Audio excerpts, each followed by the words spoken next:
Welcome to the I Work For Him podcast. I'm Michael Miracle, producer of the I Work For Him radio program, the voice of the faith and work movement.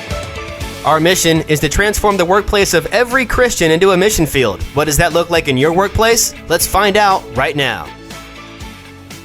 This episode of I Work For Him was previously recorded for the Christian Leadership Alliance's Outcomes Conference podcast, where leaders come to invest the best of what they know into other leaders. Remember, if you have influence over just one person, you are a leader. Together, let's listen to this podcast and learn more about leading God's way. Enjoy.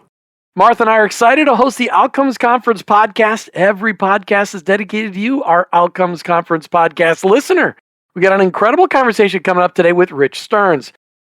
World Vision, ring a bell? You're going to hear more about his time there and really a lot about his life as a leader. We'll be focusing on leadership, thriving, and of course, related outcomes. Rich Stearns, welcome to the Outcomes Conference podcast. Hey, thank you so much, Jim and Martha. I've been looking forward to our conversation. You know, before we get started talking about your leadership roles and perspective of what God has done through you as you led a thriving environment at World Vision and your other organizations, tell us how you personally keep your faith strong and your leadership Christ-centered each and every day. Well, you know, Jim, I think we all understand that discipleship and growth in the Lord is a lifelong process. It's not a one and done kind of thing where, you know, you become a Christian and you're done. And so it's a process. And, you know, for me, it's always been about, you know, finding time to spend time with the Lord in scripture and in prayer, usually in the mornings.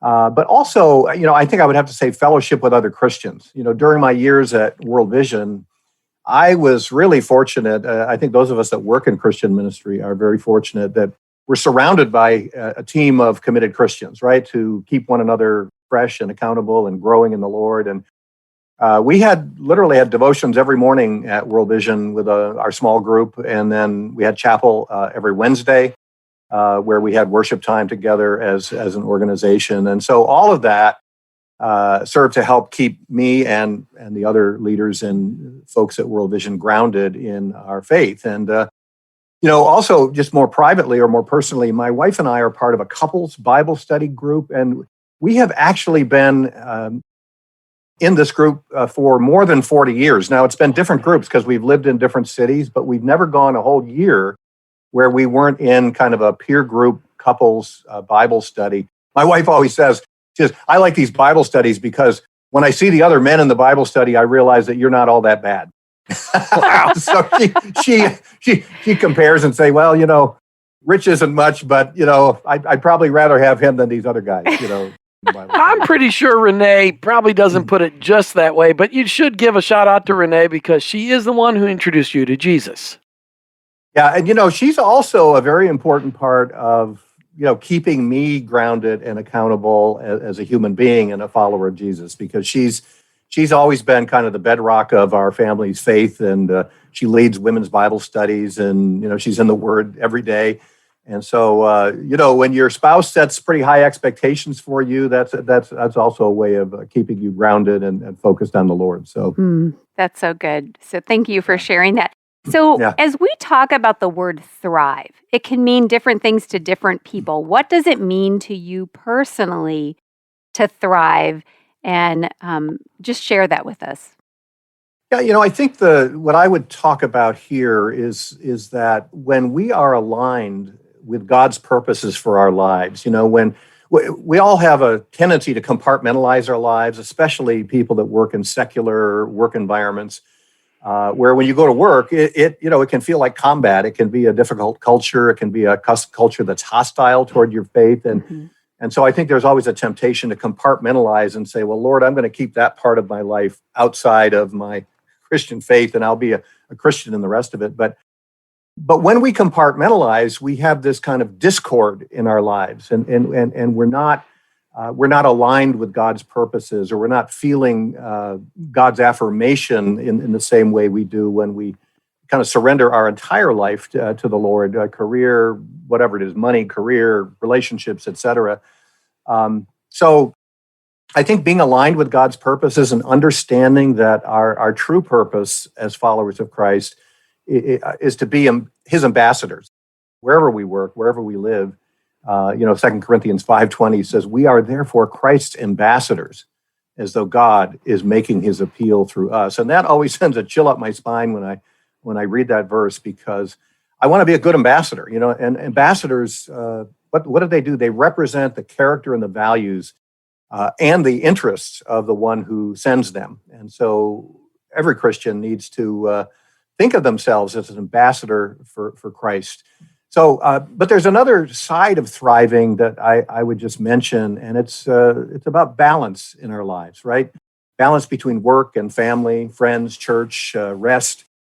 I like to say, if your life is your work and your work is your life, you probably aren't going to thrive as an individual, because you live in a work-dominated, reality, and that's not a healthy place to be for us. And workaholics. I think Christian ministry is really attractive to workaholics, because they can say, "I'm just doing it for the Lord." You can say that to your kids. You can say that to your spouse. You can say that to your friends. I know I don't have time for you. You can say it to the divorce lawyer. Yeah, to your divorce lawyer. But I'm just doing it for the Lord. And the founder of World Vision back in 1950 was a workaholic. And after about 17 years into creating World Vision and building it into a kind of a nationally known organization, his life was so out of balance that he lost his marriage. He lost a child to suicide. He became estranged from his family, and he literally had kind of an emotional breakdown. And the board of directors fired him from his own ministry. And it's just a really tragic story of what happened, because his life got out of balance. So I think if you're going to thrive in your work, you need to put it in perspective and have the appropriate balance in your life between your work and your home life, your church responsibilities, family. So, Rich, you've had kind of a storied. Your career has been a storied career. I mean, you spent the last 20 years or so with World Vision as the president, and but before that, you were also a CEO at Parker Brothers and Lennox, who makes China. What a great. How about a job where you get to play games all day? I just think that's fantastic. That must have just been great, playing games all day at Parker Brothers. Yeah, I'm sure that's what he did. That's probably what it was. Or eating on fine china in the lunchroom. That's probably, or out of crystal glasses in the conference room. I'm sure that's what it was like. That Parker Brothers job, Jim, I was 25 when I went to work for Parker Brothers, and I thought I'd died and gone to heaven, because here I am. I'm still a kid, right? And I'm being paid. I literally was being paid to play games and to invent new games and, come up with new games. So that was, in a lot of ways, a dream job. And I don't know if you ever saw the movie Big. I was thinking, Tom Hanks. Yeah. Well, the whole thing is Tom Hanks he was a kid in an adult's body, and he kept getting promoted because they thought he was a genius, because he understood kids and what kids would buy. And I felt like that movie was kind of the story of my life, that I was still a kid, and I just had instincts about what kinds of games and toys kids would play with. And so I had these ideas that became successful, and I got promoted, and I ended up being CEO of that company when I was still a kid. I was 33, and but it was kind of that fun job that it was just a ball to be part of it. Okay, just a sideline. We want to know take credit for what's one thing that you green-lighted at Parker Brothers that still is around today, that was an idea that you're like, I love that idea, that will work. Well, I don't know if you ever played the word game Boggle. Sure. It's a pretty popular word game, and we introduced that in the late 1970s. I did the ad campaign for it, and it's still around today. And another little point of trivia, the first home Star Wars video game was published by Parker Brothers in 1982, I believe it was. And I was the one that kind of negotiated for the Star Wars license for home video games, and we did several Star Wars video games back then. That was probably for Atari back then, right? It was for Atari, and we also did Frogger. We brought Frogger to the... Now, that was way more successful than the Star Wars game. Frogger. Yeah, it was, actually. Yeah, Frogger was huge. Okay, when we come back, we got to talk about thriving cultures, because what you learned at Parker Brothers, then you went to Lennox, then you eventually went to World Vision. I want to know what you learned from each one of those to create a thriving culture at work. We're talking with Rich Stearns today on the Outcomes Conference podcast. Don't go away. There's a lot coming up. You know the kind of person that always tells you about the latest trends or the special deals around town? Well, lean in, because here's a message from that kind of person. The Awaken Podcast Network is the place to be. Go to awakenpodcastnetwork.com and unlock God's purpose for your work with help from some friends. You will find a gathering place of podcasts that provide simple tools, faith stories, and conversations that will inspire and equip you to vibrantly live out your faith in your work today. Go ahead, check out awakenpodcastnetwork.com and then be that kind of person and tell a friend. Hey, welcome back to the Outcomes Conference podcast. We're your hosts, Jim and Martha Brangenberg. Today we're talking with Rich Stearns, the President Emeritus of World Vision. You can check him out online, in case you don't know about him, worldvision.org, worldvision.org. All right, Rich, you were the CEO of Parker Brothers. You brought Frogger to market. I think that's fantastic. People that are our age are going to go, I love playing Frogger. I saw more frogs die on the screen. All right. Then you went to Lennox, which made China and Crystal, and then eventually to World Vision, where you spent over 20 years of your career. What did you learn from each one of those experiences to how you were able to bring a thriving culture to your 20 years at World Vision? Let me just start by talking a little bit about World Vision, because I learned a lot about thriving culture at World Vision. World Vision helps the poorest people on the planet. We work in 100 countries with some of the poorest communities ever. And these are people that are not thriving. I mean, people who are trapped in poverty are not thriving. But one thing we learned about helping people to thrive was that what you have to do with poor people is help them see and realize and then release their own God-given abilities and talents. Poor people aren't different from us. They're creative. They're hardworking. They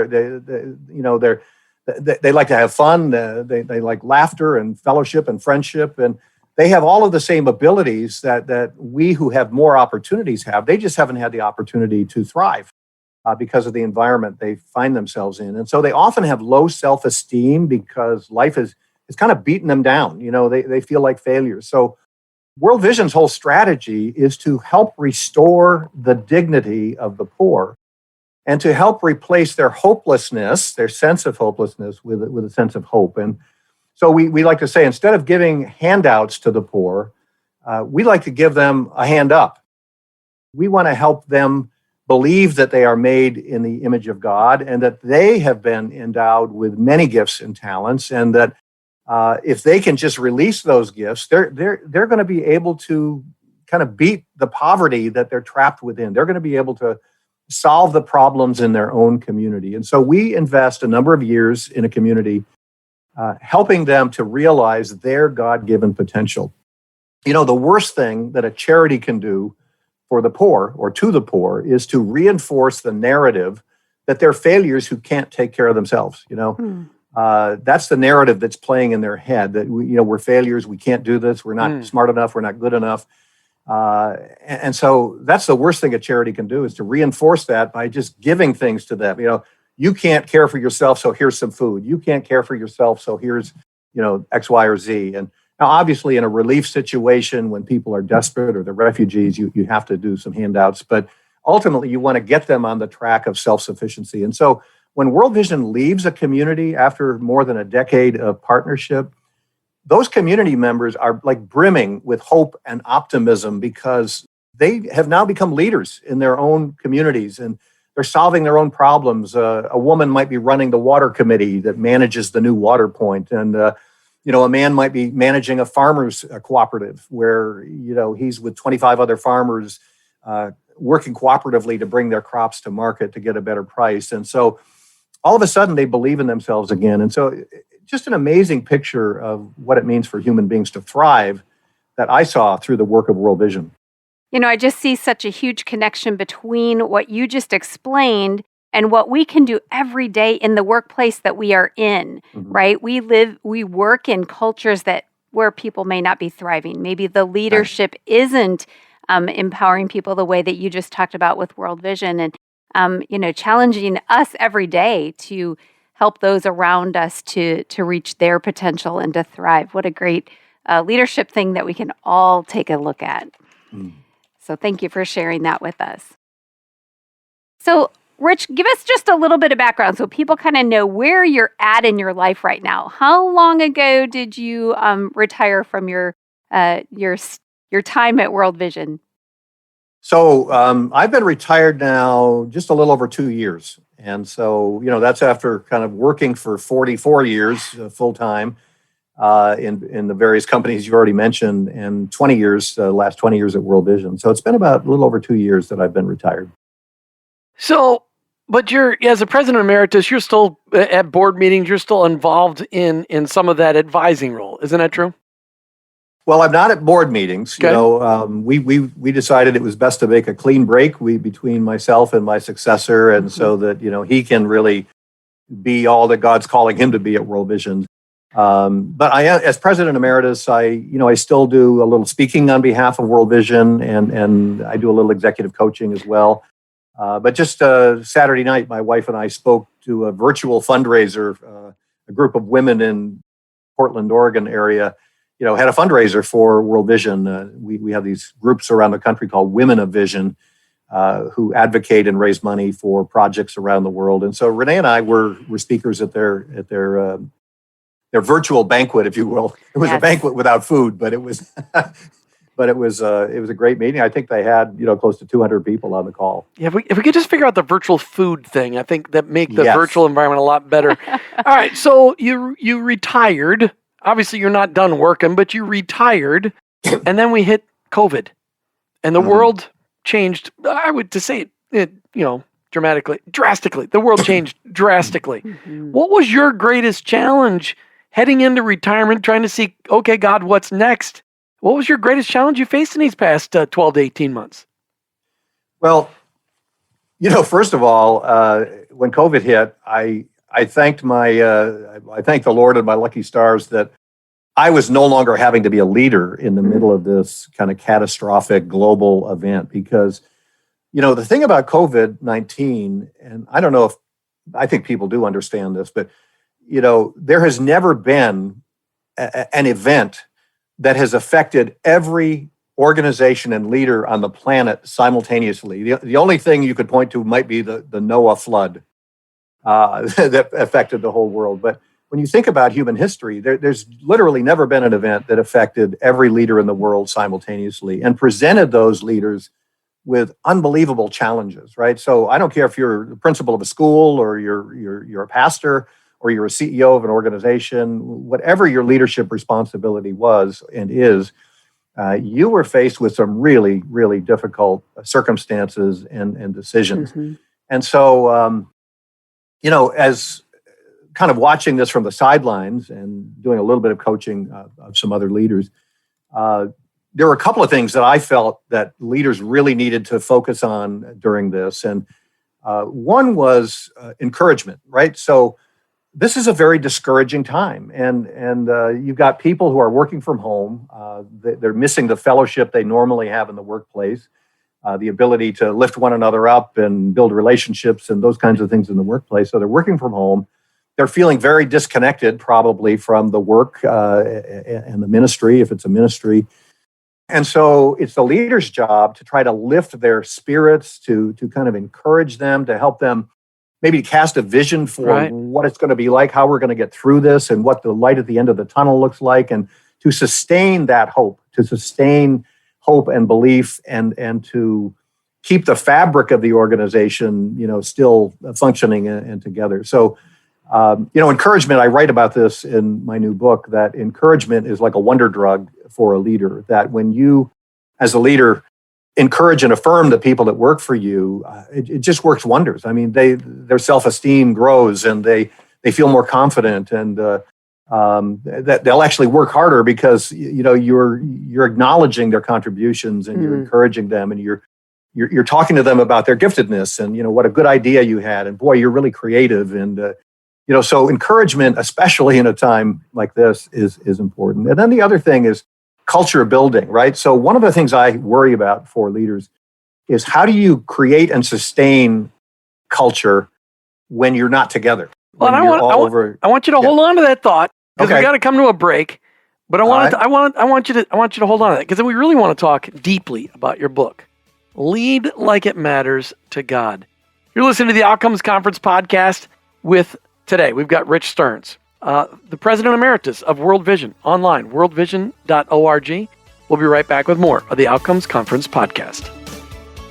Want to build a profitable side hustle that impacts people with truth and healing in themselves and their leadership? Then look at becoming a certified leadership coach with Giant. Giant has been in the leadership space for over 13 years and has over 500 coaches in over 127 countries. Their coaches are being hired by Fortune 500 companies and organizations like I Work for Him. Jim and I took the Giant Sherpa training under one of these great coaches to become leaders worth following.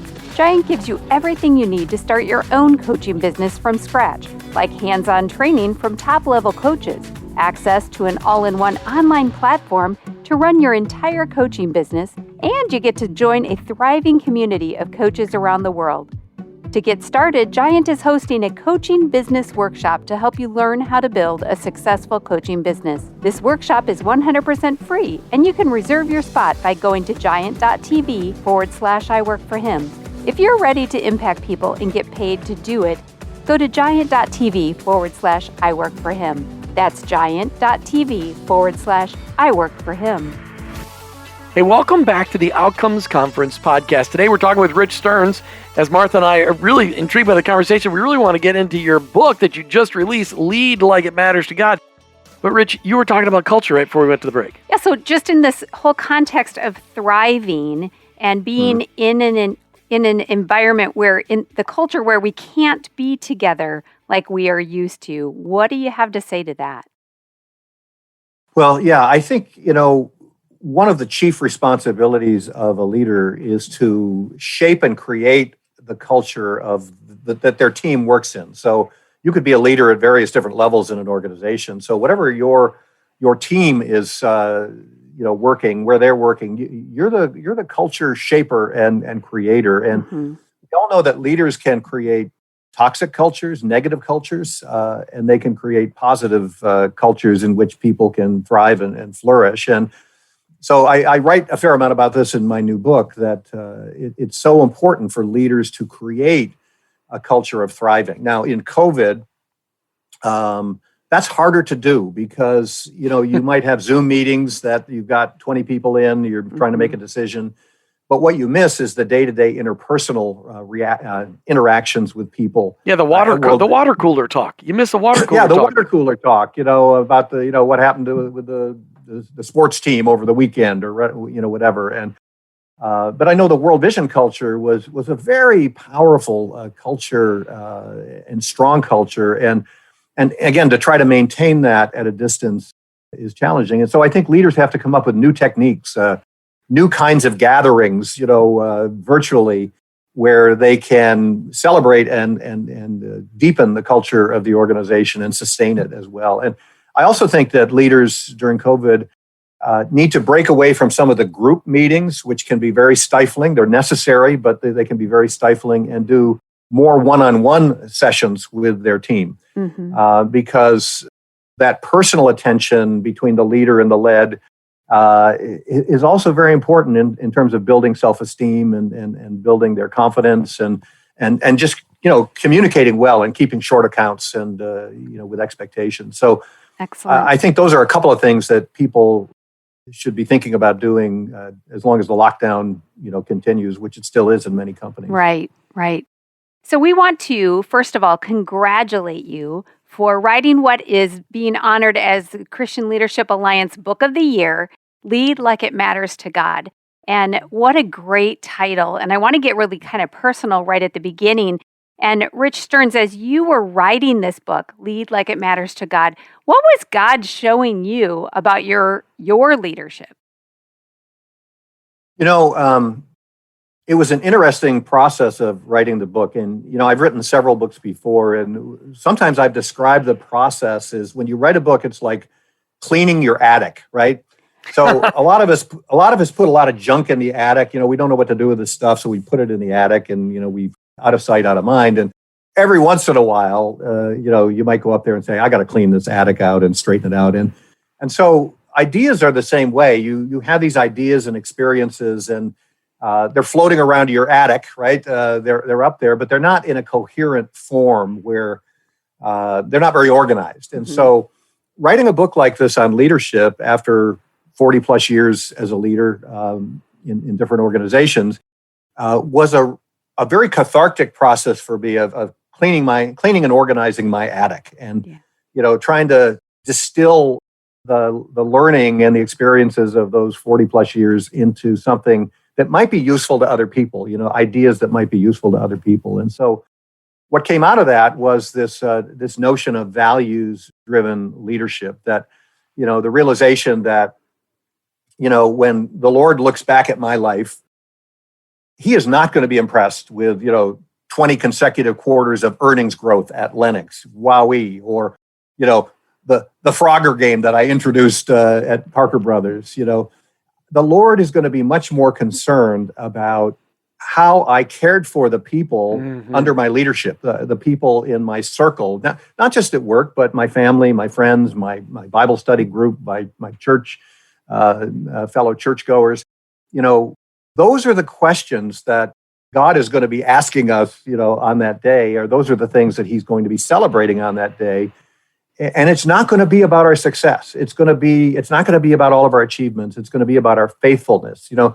I tell a story in the book of Mother Teresa, who was once asked if she felt like a failure because poverty in Calcutta was worse then than it was when she started her ministry there. And she said this classic line. She said, God did not call me to be successful. He called me to be faithful. And so the essence of this book on leadership is that as a leader, don't drink the success Kool-Aid. Success is okay. It shouldn't be your goal, though. Don't drink that Kool-Aid.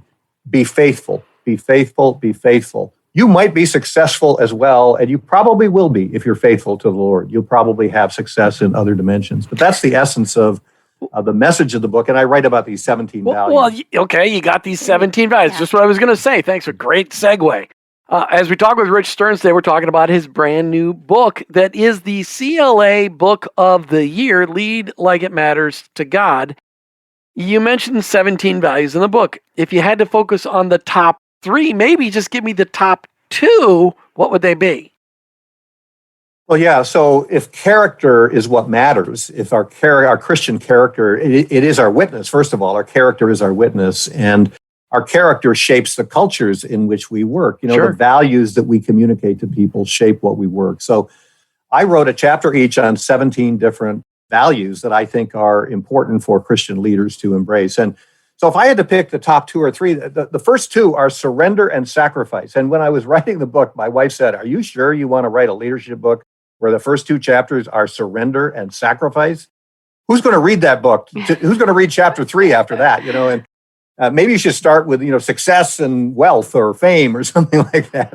Because people read leadership books typically because they want to be more successful. But so surrender, to me, that's just so important for a Christian leader. We enter our Christian faith by surrendering our lives, right, to the Lord. We surrender to the Lord. But as I said earlier, sometimes we compartmentalize and we don't fully surrender our career. Or there might be, maybe it's our money we don't fully surrender. And the starting place for any Christian leader is to say, Lord, I am all in. My career is yours to do with as you please. My life is to do with what you please, do with as you please.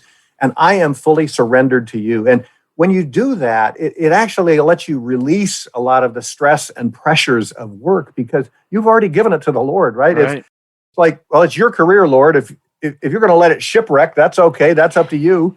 If you're going to help me become a CEO, that's okay. That's up to you as well. But it's over to you because I'm just here to be obedient and to follow and to do the best I can. So I would say surrender is my number one value. If you're not surrendered, it makes it hard for the Lord to work through you and with you. You said that sacrifice would be your number 2. Give a real quick example what sacrifice looks like before we get to the end of the podcast. Well, when I surrendered my career, and surrender, I say, is a daily process. I mean, I think we have to almost daily surrender to the Lord. Again, it's not a one and done, but so I tried to do that in my career, to surrender to the Lord. And I had a few times, as you know, I got fired twice. I write about that in the book. And both of those times were the Lord showing me, you're not surrendered enough. You're not surrendered enough to me.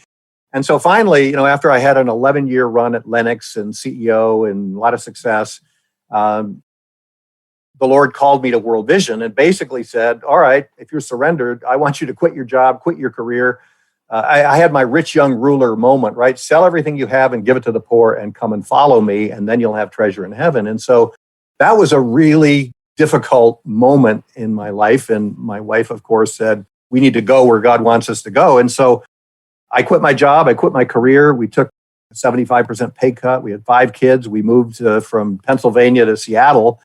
And but that's what surrender meant for me at that moment, that if I'm really surrendered, then I'll listen to the Lord and I'll follow him, even if it seems costly.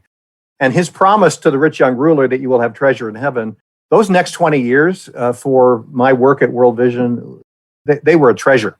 They were a treasure. Mm-hmm. I shudder to think if I turned that job down, I would have missed out on the greatest years of my life. And what's exciting is that there are 15 more in your list of 17 that we can learn from in your book, which I want to encourage everybody to listen or read, is Lead Like It Matters to God, and it's values-driven leadership in a success-driven world. So thank you so much for sharing about your book and giving us a little peek into a couple of the topics. Yes, thank you to Rich Stearns from World Vision, President Emeritus of World Vision. Thank you, Rich Stearns, for being on the Outcomes Conference podcast today. Hey, thanks, guys. And to you, our Outcomes Conference podcast listeners, thanks for joining us today. We hope and pray that the podcast was an inspiration to you. I don't doubt it at all. We're always looking to inspire you to higher and deeper thinking and thriving for a greater kingdom impact. Be sure to visit ChristianLeadershipAlliance.org, where you can stay up to date and by subscribing to the Outcomes online newsletter and the Christian Leadership Alliance Higher Thinking blog. And if you're not already a Christian Leadership Alliance member, what are you waiting for? Join the Alliance today. ChristianLeadershipAlliance.org. And remember, the wisdom in this podcast came to you on its way to someone else. So if you loved it, say so and share it with a friend today. I'm Jim. I'm Martha. We'll see you again for the next episode of the Outcomes Conference podcast. Did you know that God has a calling on your life? It's true. He's called you to bring Jesus to the world. For some, that may look like a pulpit or a foreign mission field, but for most of us, it looks like a construction site, a cubicle, a hospital, or a classroom. Wherever it is that you work, live, volunteer, and invest, that is your mission field. To learn more about integrating your faith into your work and retirement, check out our books, I Work for Him, She Works for Him, and I Retire for Him, by going to iworkforhim.com/bookstore. Thank you for listening to the I Work for Him podcast with your hosts, Jim and Martha Brangenberg. Please visit iworkforhim.com to learn more about connecting your faith and work, to join the I Work for Him Nation, or subscribe to our weekly blog. You can also follow us on social media at I Work for Him to stay up to date and meet our guests. If today's message spoke to you, please subscribe, rate, and review the show on your favorite podcast platform. Your review will launch more workplace missionaries across America. That's at I Work for Him and online, iworkforhim.com. I work the number 4him.com.